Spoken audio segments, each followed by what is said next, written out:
ਤਾਂ ਪ੍ਰਦਰਸ਼ਨਕਾਰੀ ਵਿਦਿਆਰਥੀਆਂ ਦੇ ਸਮਰਥਨ ਦੇ ਵਿੱਚ ਅਦਾਕਾਰ ਸਲਮਾਨ ਖਾਨ ਆਏ ਨੇ। ਕਹਿ ਰਹੇ ਨੇ ਕਿ ਸ਼ਾਂਤੀਪੂਰਵਕ ਅੰਦੋਲਨ ਸੀ। ਇਸ ਅੰਦੋਲਨ ਦੇ ਵਿੱਚ ਹਿੰਸਾ ਦਾ ਹੋਣਾ ਬੜਾ ਦੁਖਦਾਈ ਹੈ। ਨਾਲ ਹੀ ਕਿਹਾ ਕਿ ਕਈ ਲੋਕ ਜ਼ਖਮੀ ਨੇ, ਵਿਦਿਆਰਥੀ ਜ਼ਖਮੀ ਨੇ। ਉਹਨਾਂ ਦੇ ਪਰਿਵਾਰਾਂ ਪ੍ਰਤੀ ਹਮਦਰਦੀ ਜ਼ਾਹਰ ਕੀਤੀ ਗਈ ਹੈ। ਪੇਪਰ ਲੀਕ ਦੇ ਮੁੱਦੇ ਨੂੰ ਬੜਾ ਸੰਵੇਦਨਸ਼ੀਲ ਦੱਸਿਆ ਗਿਆ ਹੈ। ਸਲਮਾਨ ਖਾਨ ਨੇ ਆਖਿਆ ਕਿ ਅੰਦੋਲਨ ਦਾ ਸਿਆਸੀਕਰਨ ਵੀ ਨਹੀਂ ਹੋਣਾ ਚਾਹੀਦਾ। ਸਰਕਾਰ ਤੇ ਸਿਸਟਮ ਤੋਂ ਬੜੀ ਪੋਜ਼ਿਟਿਵ ਉਮੀਦ ਹੈ, ਭਰੋਸਾ ਹੈ ਕਿ ਸਰਕਾਰ ਵਿਦਿਆਰਥੀਆਂ ਦਾ ਸਾਥ ਦੇ।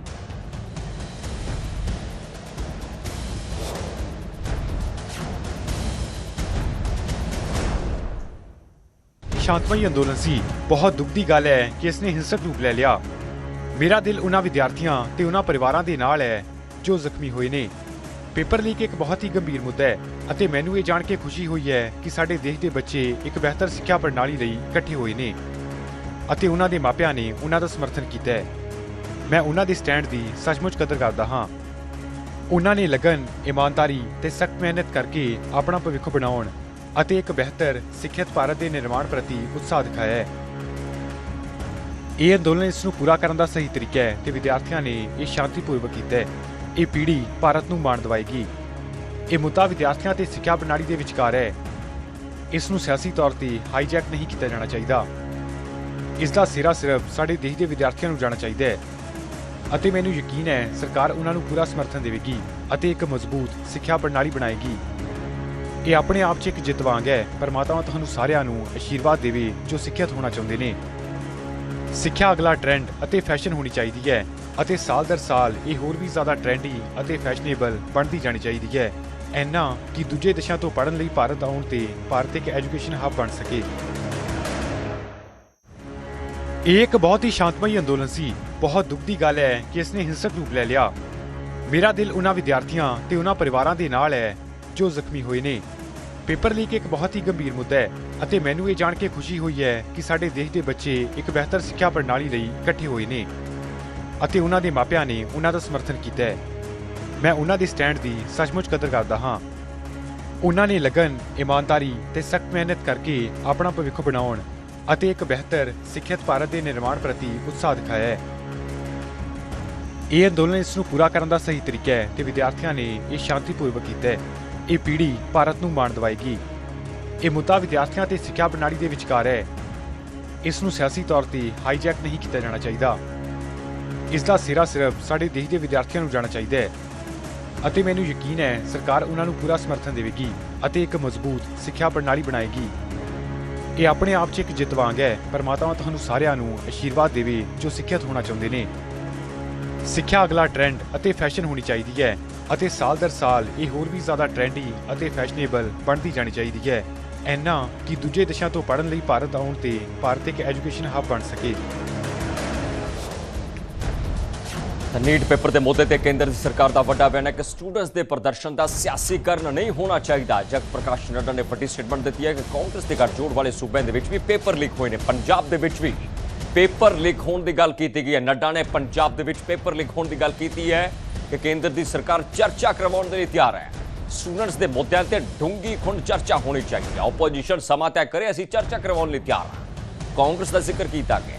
ਇਸ ਤੋਂ ਇਲਾਵਾ ਵੱਖ-ਵੱਖ ਲੀਡਰਾਂ ਦੇ ਬਿਆਨ ਹੈ ਉਹ ਵੀ ਸੁਣਨ ਦੀ ਕੋਸ਼ਿਸ਼ ਕਰਾਂਗੇ ਕਿ ਜੇਪੀ ਨੱਡਾ ਤੋਂ ਪਹਿਲਾਂ leader of opposition Rahul Gandhi ਨੇ ਕੀ ਕੁਝ ਸਟੇਟਮੈਂਟ ਦਿੱਤੀ ਸੀ।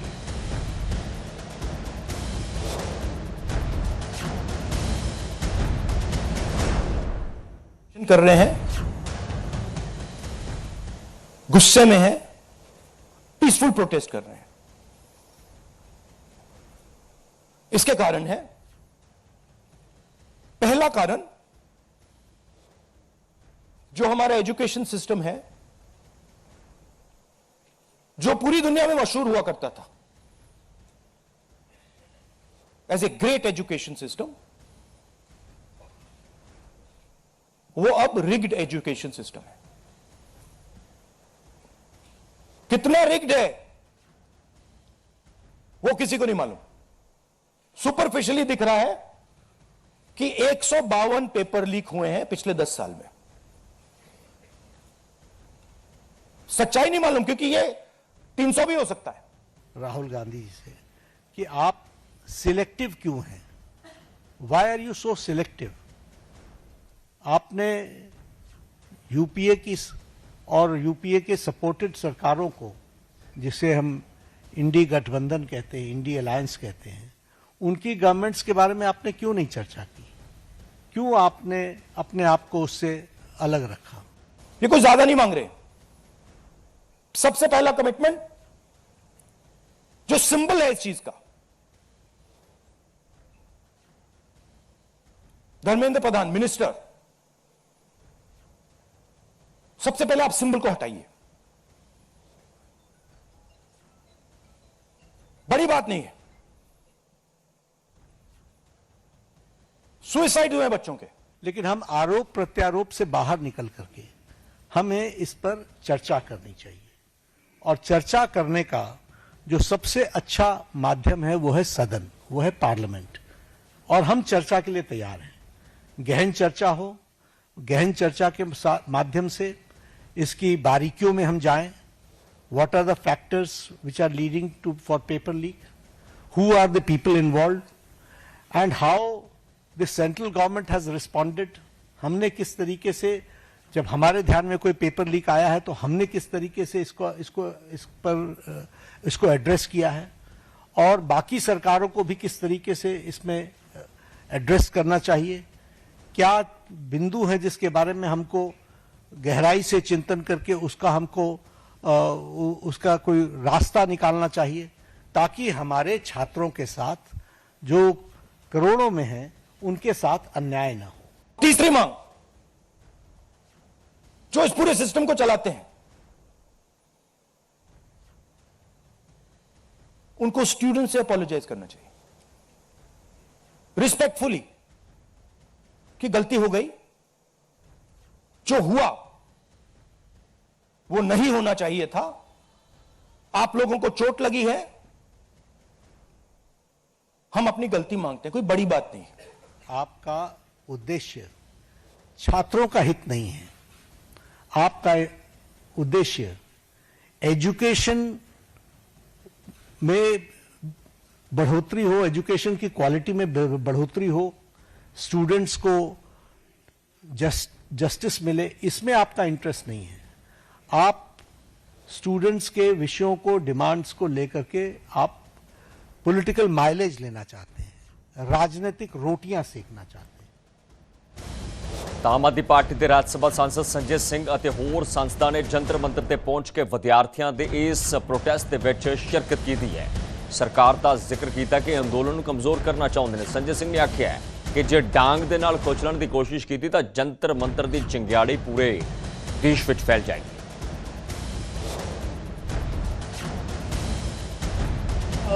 भाई कायर का नहीं काम रे भैया, कायर का नहीं काम, वीरों की ये बात भाई, कायर का नहीं काम रे भैया, कायर का नहीं काम।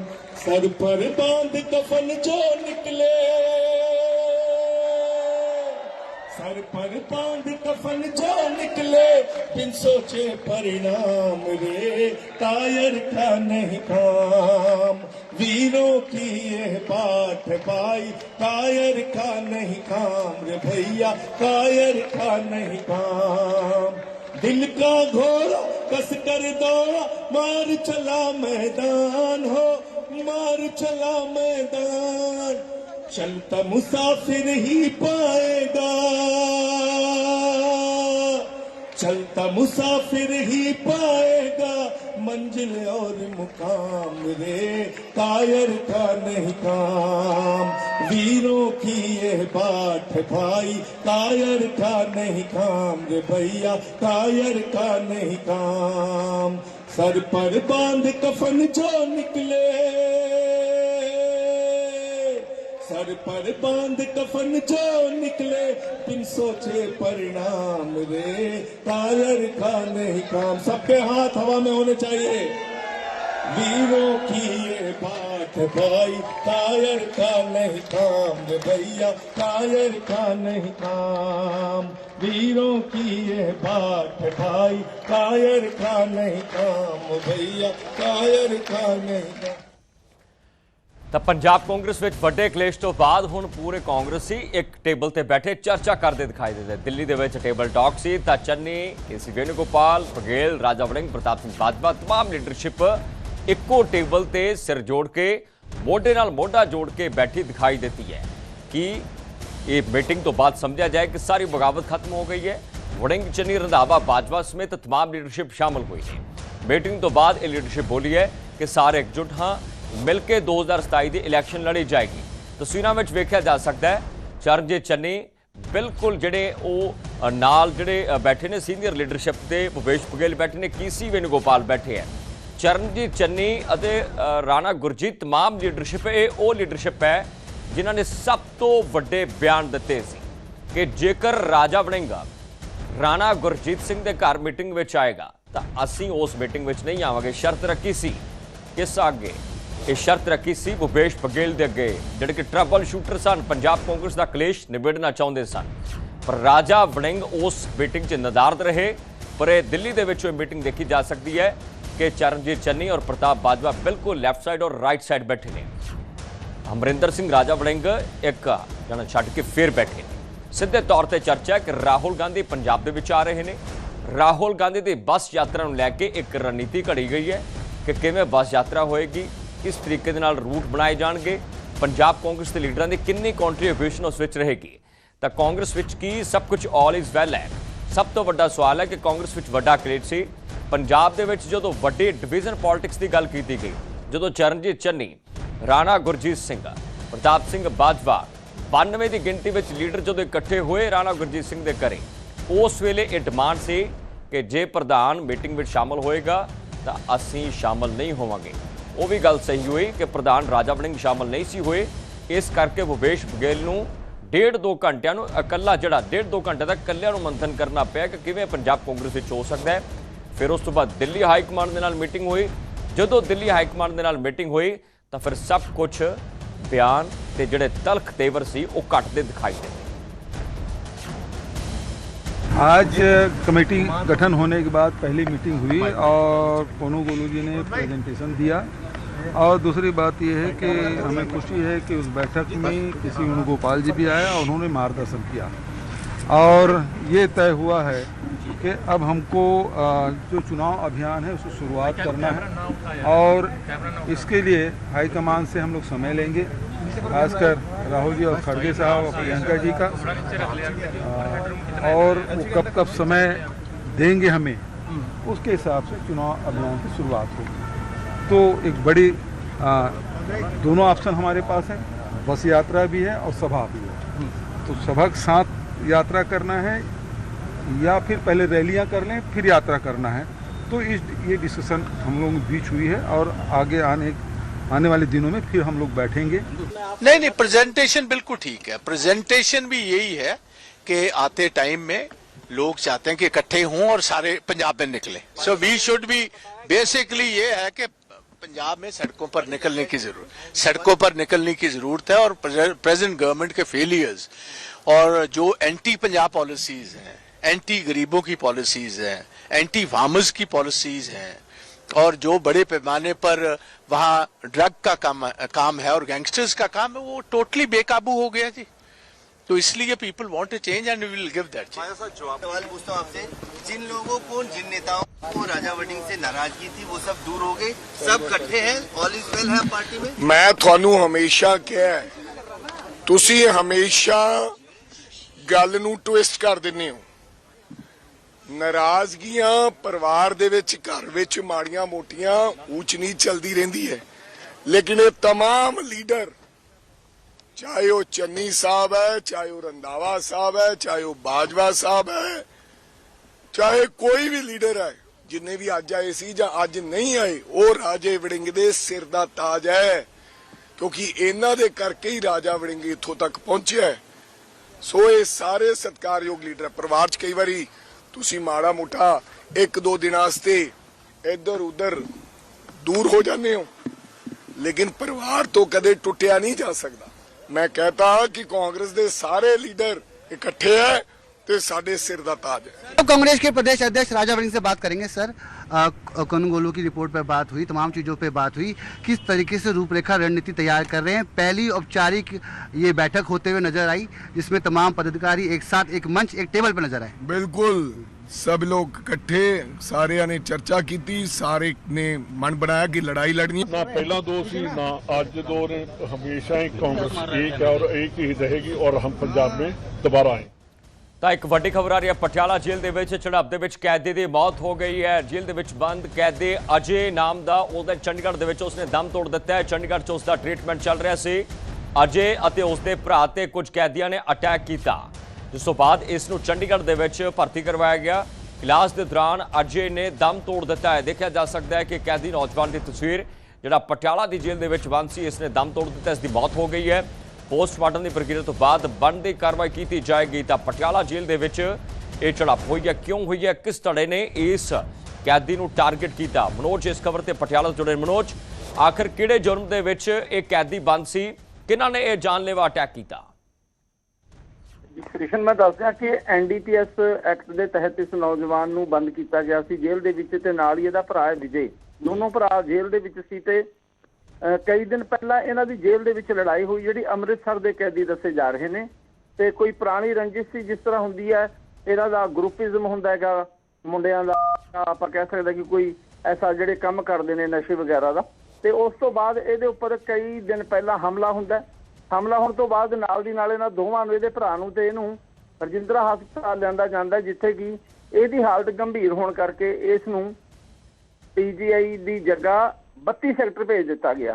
यानी कि परिवार ने कहा कि इसनूं 32 सैक्टर भेज दो जी, उसे रैफर किया गया तो कल उसकी मौत हो गई। हुण परिवारक मैंबर ये गल कर रहे हैं कि जिहड़े जिहड़े व्यक्तियों ने कैदियों ने इहदे उपर जानलेवा हमला किया सी, उन्हां दे खिलाफ बनती कार्रवाई की जाए।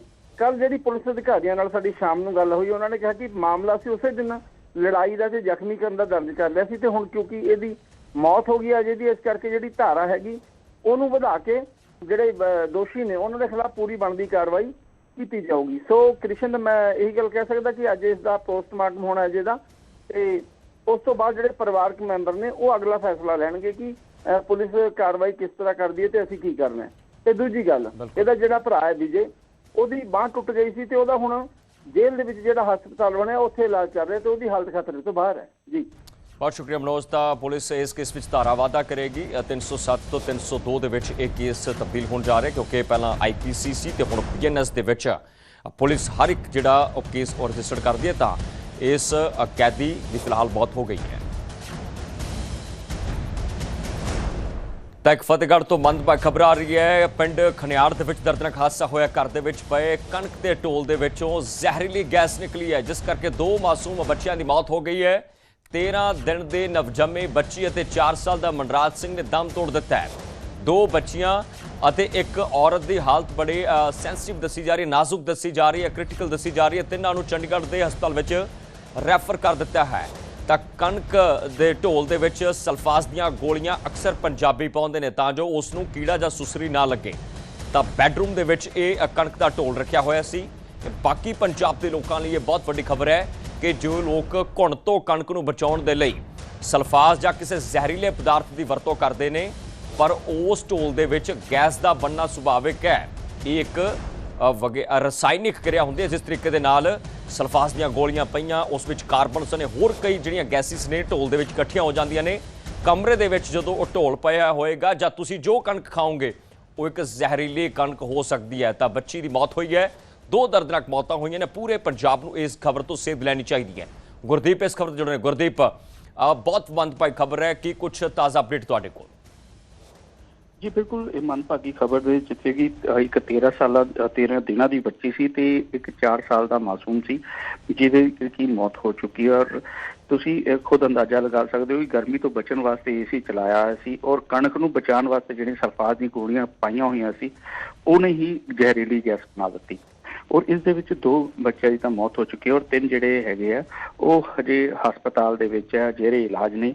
पर परिवार के उत्ते तुसीं खुद अंदाजा लगा सकते हो किस तरीके का दुखा का पहाड़ टुटिया होएगा। जिहड़ा इस गल नूं सुणदा या जिहदी ये खबर मिल रही है वो खुद दुख दे विच है, पर जिहड़े परिवार दा नाल ये पाना वापरिया तो खुद तुसीं अंदाजा लगा सकते कितना दर्दनाक होएगा। 2 बच्चों की मौत और 3 परिवार के जी जिहड़े आ वो इलाज अधीन है। ਜੀ ਗੁਰਦੀਪ, ਪੰਜਾਬ ਦੇ 70 ਤੋਂ 80% ਪਿੰਡਾਂ ਦੇ ਵਿੱਚ ਲੋਕ ਸਲਫਾਸ ਦੀਆਂ ਗੋਲੀਆਂ ਨੂੰ ਕਣਕ ਦੇ ਵਿੱਚ ਪਾਉਂਦੇ ਆ।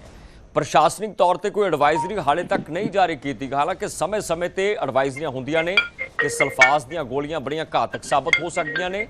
ਕੀ ਕੁਝ ਪ੍ਰਸ਼ਾਸਨ ਚਾਰਾਜ਼ੋਈ ਕਰ ਰਿਹਾ, ਕਿਉਂਕਿ 2 ਮੌਤਾਂ ਹੋਈਆਂ ਨੇ, ਬਹੁਤ ਇਹ ਇੱਕ ਮੰਦਭਾਗੀ ਵਰਤਾਰਾ ਹੈ।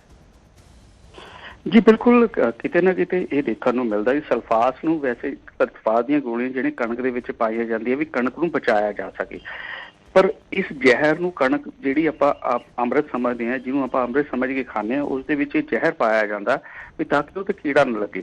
ਕੁਦਰਤੀ ਚੀਜ਼ਾਂ ਵੀ ਹੋ ਸਕਦੀਆਂ ਨੇ ਇਸ ਚੀਜ਼ ਤੇ, ਇਹ ਪ੍ਰਸ਼ਾਸਨ ਨੂੰ ਇਸ ਵੱਲ ਧਿਆਨ ਦੇਣਾ ਚਾਹੀਦਾ ਔਰ ਜ਼ਰੂਰੀ ਵੀ ਹੈ, ਕਿਉਂਕਿ ਜਿਹੜੀਆਂ ਗੈਸਿਸ ਇੰਨੀਆਂ ਭਿਆਨਕ ਨੇ, ਜੀਆਂ ਦੀ ਜਾਨ ਲੈ ਸਕਦੀ ਹੈ, ਜਦੋਂ ਕਣਕ ਦੇ ਵਿੱਚ ਜਾਂਦੀਆਂ ਨੇ ਤੇ ਕਣਕ ਦੇ ਵਿੱਚ ਉਹ ਗੋਲੀ ਹੁੰਦੀ ਹੈ ਤੇ ਕਣਕ ਤੇ ਉਹ ਕਿੰਨਾ ਜ਼ਿਆਦਾ ਮਾੜਾ ਪ੍ਰਭਾਵ ਪਾਉਂਦੀ ਹੋਏਗੀ, ਤੇ ਉਸ ਤੋਂ ਬਾਅਦ ਜਿਹੜਾ ਬੰਦਾ ਉਹ ਕਣਕ ਨੂੰ ਖਾਂਦਾ ਤੇ ਉਸ ਦੇ ਉੱਤੇ ਕਿੰਨਾ ਅਸਰ ਪੈਂਦਾ ਹੋਏਗਾ।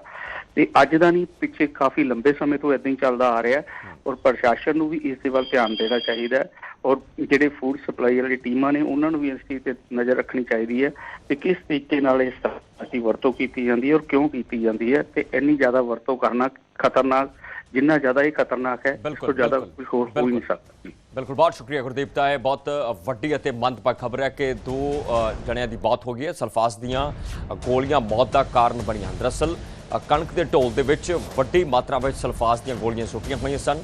ਉਸ ਢੋਲ ਦੇ ਵਿੱਚ ਗੈਸ ਬਣ ਗਈ। ਕਮਰੇ ਦੇ ਵਿੱਚ ਉਸ ਢੋਲ ਨੂੰ ਰੱਖਿਆ ਹੋਇਆ ਸੀ ਤੇ ਫਿਰ ਜਦੋਂ ਉਸ ਢੋਲ ਨੂੰ ਖੋਲ੍ਹਿਆ ਗਿਆ ਤਾਂ ਗੈਸ ਪੂਰੇ ਘਰ ਦੇ ਵਿੱਚ ਮਾਰੂ ਸਾਬਤ ਹੋਈ।